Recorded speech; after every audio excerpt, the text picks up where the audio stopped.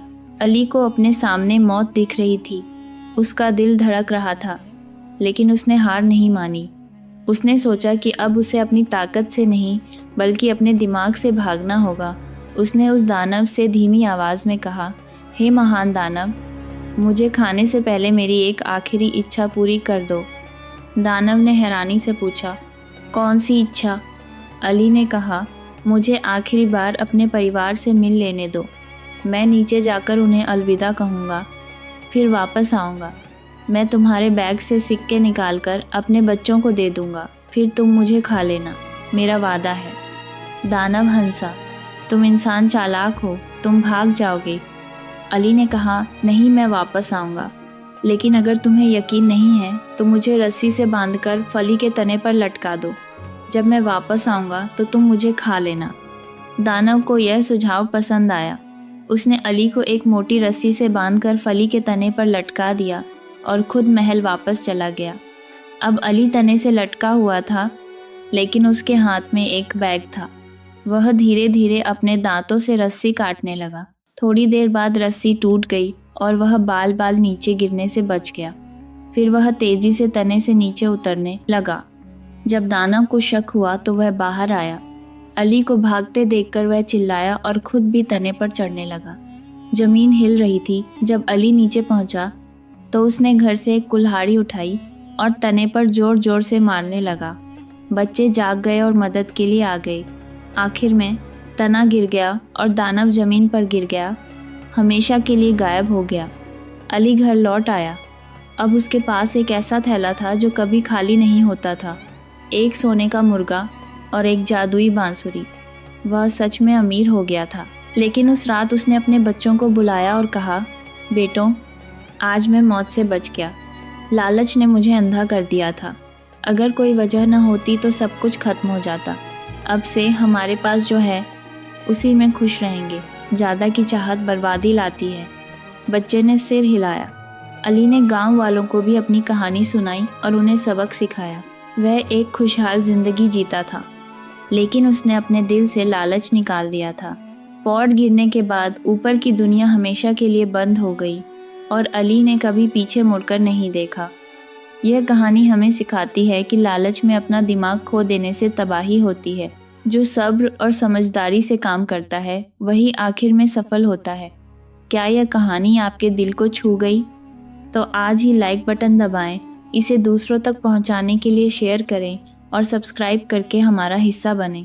आपका लाइक और सब्सक्राइब हमें हिम्मत देता है।